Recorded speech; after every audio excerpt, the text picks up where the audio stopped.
हजारों साल तक माहिरीन फल्कियात कायनात से मुंसलिक बुनियादी सवालात को लेकर उलझते रहे। 1920 ईस्वी तक ये समझा जाता था कि हमारी कायनात लामहदूद वक्त से है और इसका भी एक इख्तितामी मुकाम है। और दोस्तों, साथ ही ये भी माना जाता था कि हमारी कायनात अपने हुजम और जिसामत को बरकरार रखे हैं, यानी कि ना तो हमारी कायनात फैल रही है और ना ही सिकुड़ रही है। इसके बरअक्स इसका एक मखसूस हुजम और जिसामत है। 1912 ईस्वी में अमेरिकन माहिर फल्कियात वेस्टो स्लीफर ने एक ऐसी दरियाफ्त सामने रखी जिसने जल्द ही दीगर माहिरीन फल्कियात के कायनात से मुतल्लिक नज़रियात को यकायक बदल कर रख दिया। स्लीफर ने गौर किया कि हमारी कायनात के गैलेक्सीज यानी कहकशाएं मुसलसल ज़मीन से भरपूर रफ्तार से दूर होती चली जा रही हैं। आपके इल्मी इजाफे के लिए अर्ज है कि गैलेक्सी सितारों के साथ गैसों और धुएं का एक ऐसा मजमुआ है जो एक दूसरे के साथ कशिश शकल की वजह से जुड़ा होता है और ये सितारे अरबों की तादाद में होते हैं। इन कहकशाओं के मुसलसल ज़मीन से दूर होने का ये नज़रिया एक ऐसे सुराग की मानंद साबित हुआ जिसने कायनात के फैलाव के नज़रिए की हमायत में चिंगारी थी। यानी ये बात ज़ेरे गौर लाई जाने लगी कि हमारी कायनात किसी तरह फैल रही है। सन 1916 में आइंस्टाइन की कैलकुलेट की गई जनरल रिलेटिविटी यानी आम नजर इजाफियत ने भी इस तरफ इशारा किया कि हमारी कायनात अपने साइज में तब्दीली ला रही है, मगर आइंस्टाइन नक्शा ना खींच सका कि आया हमारी कायनात फैल रही है या सिकुड़ रही है। आखिरकार कायनात के फैलाव का ये नजरिया सन 1929 ईस्वी में मशहूर अमेरिकन माहिर फल्कियात एडविन हुबल के हाथों सच साबित हुआ। हुबल ने कहकशाओं से खारिज होने वाली रोशनी की तोल मौज में रेड शिफ्ट का मुशाहिदा कर इस बात को यकीनी कर दिया कि कहकशाएं साकिन नहीं बल्कि ये एक ऐसी रफ्तार से हमसे दूर हो रही हैं जिनका मुतनासिब हमारी ज़मीन और इन कहकशाओं के दरमियान फासले से है। दोस्तों, रेड शिफ्ट इस वक्त वक़ूअ पज़ीर होती है जब किसी ऑब्जेक्ट से खारिज होने वाली लाइट या इलेक्ट्रोमैग्नेटिक रेडिएशंस वेवलेंथ में बढ़ जाती हैं या ये स्पेक्ट्रम के सुर्ख किनारे की तरफ झुक जाती हैं। इन सब के बाद यही निचोड़ निकल सका कि हमारी कायनात मार्ज़े वजूद में आने से लेकर मुसलसल फैल रही है। हुबल के इस नज़रिए को इल्म फल्कियात में काफ़ी मकबूलियत हासिल है। सन 1929 में हुबल ने स्पीड और वक्त के दरमियान का ताल्लुक यानी वेलोसिटी टाइम रिलेशन शाया करवाया, जो कि आज जदीद कॉस्मोलॉजी की बुनियाद है। आने वाले चंद सालों बाद मुशाहिदात और तजर्बात से तमाम साइंसदानों और माहिरीन फल्कियात ने इस फैलाव के नज़रिए को एक तरह से तस्लीम कर लिया। दोस्तों, अब मैं आपको हैरानगी वाली बात से आगाह कर दूं कि हुजूर पाक सल्लल्लाहु अलैहि वसल्लम अपने साथियों को एक ऐसी आयत सुनाया करते थे जो वाज़िह तौर पर कायनात के फैलाव के मुतल्लिक ये बताती थी कि कायनात फैल रही है। इरशाद है, वस्समाअ बनैनाहा बिअयदिन व इन्ना लमूसिऊन। और हमने आसमान को एक खास कुदरत से बनाया और यकीनन हम वसअत देने वाले हैं। दोस्तों, ये आयत मुबारका इस वक्त नाजिल हुई जब ना तो कोई दूरबीन थी और ना ही हुबल का कानून शाया हुआ था। इस आयत मुबारका में लफ्ज वसात के इस्तेमाल हुए हैं जिसका 100% मतलब फैलाव है। कुरान के नुज़ूल के दौर में स्पेस यानी खला के मुतल्लिक कोई इस्तिलाह इस्तेमाल नहीं की जाती थी और इस वक्त के लोग जमीन के ऊपर माहौल को आसमान ही कहते थे, जिसे हम आज स्पेस कहते हैं। इसी वजह से इस आयत मुबारका में लफ्ज आसमान का इस्तेमाल हुआ, लिहाजा लफ्ज आसमान स्पेस की तरफ इशारा करता है और यही स्पेस यूनिवर्स यानी कायनात के नाम से भी जानी जाती है। जी हाँ दोस्तों, यही है कुरान जिसने कायनात के इस इंकशाफ को सदियों पहले ही बयान कर दिया था। वो दौर जब टेलीस्कोप भी इजाद नहीं हुआ था और ना ही इस दौर में लोगों के पास साइंस का इल्म था जो इस बात को बयान कर सकता। जो ही हुबल ने अपनी थ्योरी शाया करवाई तो जल्द ही इसके सामने मजीद हैरत अंगेज इंकशाफात खुलना शुरू हुए।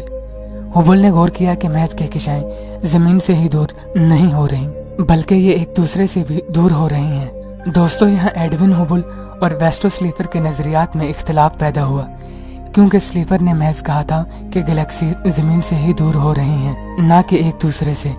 मजीद तहकीकात, शुमारियात और आदाद शुमार ने हुबल के नजरिए को ही दुरुस्त साबित किया।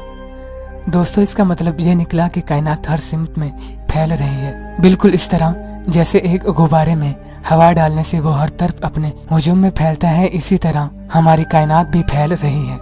اور دوستو، اس مرتبہ اس نظریے نے کائنات کے پیدائش کے متعلق اشارہ کیا، جسے ہم بگ بینگ کے نام سے جانتے ہیں، کیونکہ دوستو اس نظریے سے پہلے یہی مانا جاتا تھا کہ ہماری کائنات ہمیشہ سے موجود ہے۔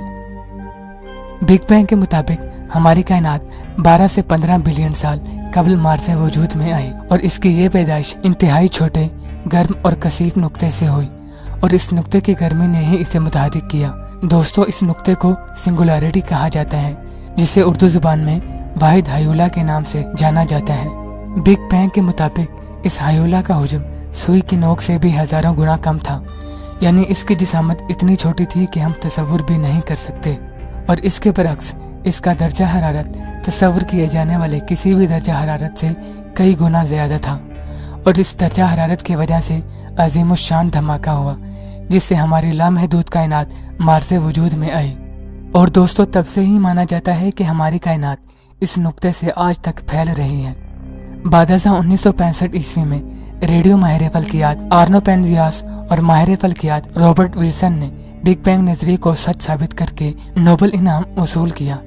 اس دریافت سے پہلے بگ بینگ نظریے پر ایک سوال کھڑا کیا جاتا تھا کہ اگر ہماری کائنات انتہائی گرم نقطہ سے تخلیق ہوئی تو اس گرمی کی کچھ باقیات ابھی بھی ہونا چاہیے، اور دوستو اسی درجہ حرارت کے باقیات کو پینزیاس اور ولسن نے دریافت کر کے بگ بینگ کو سچ ثابت کر دیا۔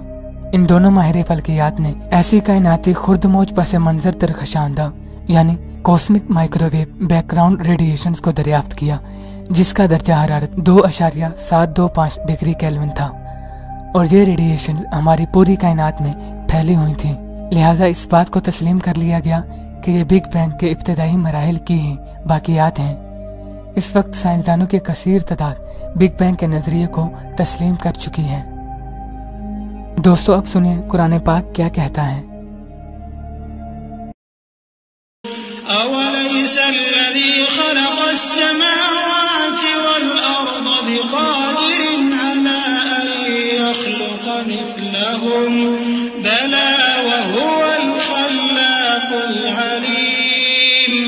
کیا انسان نے نہیں دیکھا کہ ہم نے اس کو نطفے سے پیدا کیا، پھر وہ تڑاک پڑاک جھگڑنے لگا اور ہمارے بارے میں مثالیں بیان کرنے لگا اور اپنی پیدائش کو بھول گیا۔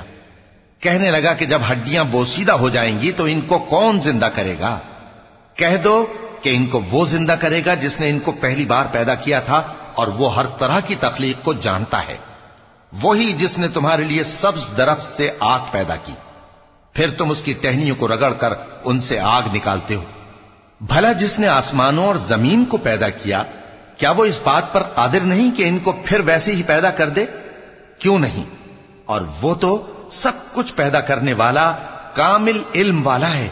انما امره اذا اراد شيئا ان يقول له كن فيكون فسبحان الذي بيده ملكوت كل شيء واليه ترجعون۔ اس کی شان یہ ہے کہ جب وہ کسی چیز کا ارادہ کرتا ہے تو اس سے فرما دیتا ہے کہ ہو جا، تو وہ ہو جاتی ہے۔ وہ ذات پاک ہے جس کے ہاتھ میں ہر چیز کی حکومت ہے، اور اسی کی طرف تم کو لوٹ کر جانا ہے۔ یہ تمام آیت مبارکہ ثابت کرتی ہیں کہ ہماری کائنات کی کوئی شروعات ہیں، جیسے کہ سائنس پہلے کہتی تھی کہ ہماری کائنات ہمیشہ سے موجود ہے، لیکن اب ہم جانتے ہیں کہ یہ ہمیشہ سے نہیں بلکہ اس کی بھی ایک ابتدا ہے۔ دوستو، آگے چل کر قرآن مجید ایک اور حیرت انگیز انکشاف کرتا ہے۔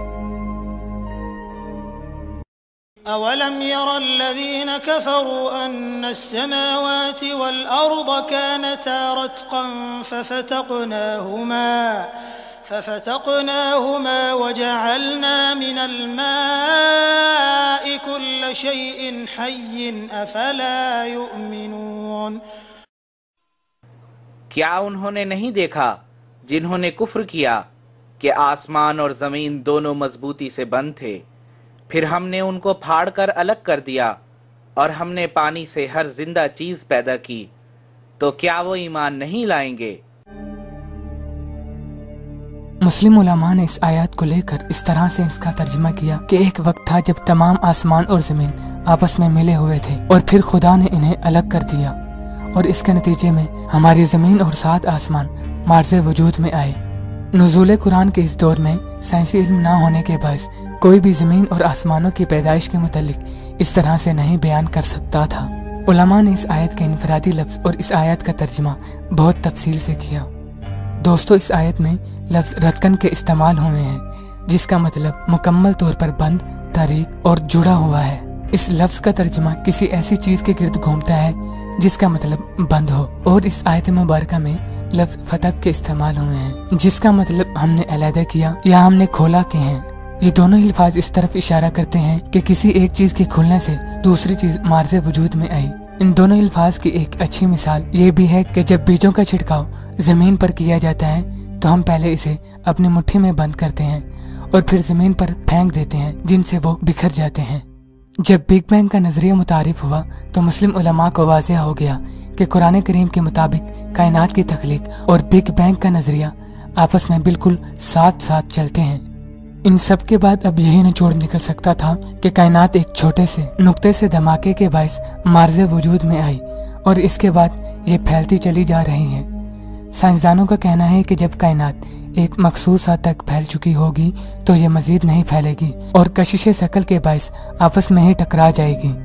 ये भी माना जाता है कि कायनात के फैलाव का रुकना सख्त गर्मी की वजह से होगा और फैलाव से सिकुड़ने का ये अमल बिग क्रंच थ्योरी के नाम से भी जाना जाता है। बिग क्रंच थ्योरी का नतीजा ये होगा कि कोई भी जिंदगी बाकी ना रहेगी।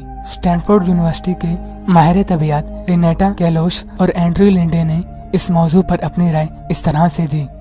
हो सकता है कि हमारी कायनात आपस में ही टकराए और तबाह हो जाए। जो कुछ भी हम दूर दराज तक देखते हैं वो सब सिकुड़ जाएगा और एक प्रोटॉन से भी छोटा हो जाएगा, बिल्कुल इसी तरह जैसे ब्लैक होल में कोई भी चीज खींची चली जाती हो।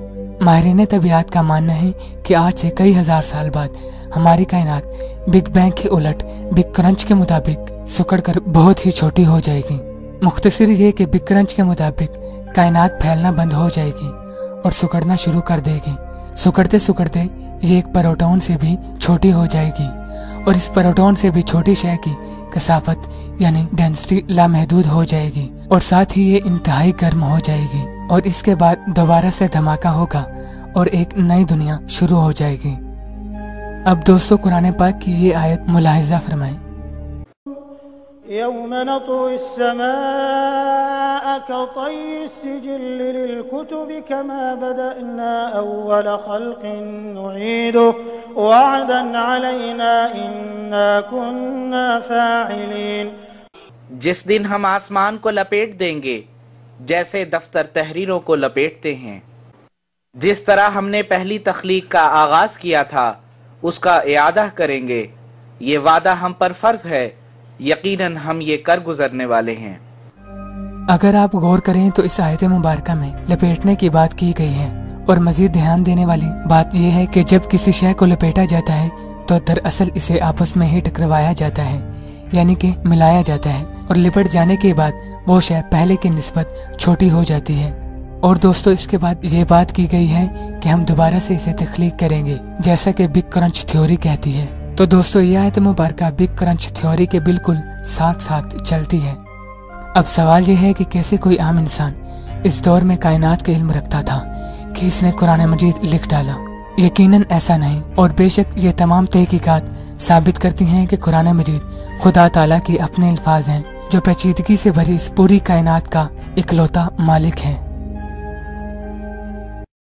दोस्तों, ये वीडियो अगर आपको पसंद आया हो तो इसे लाइक कीजिए और इसको लेकर आपकी जो भी राय है मुझे कमेंट बॉक्स में जरूर आगाह कीजिए।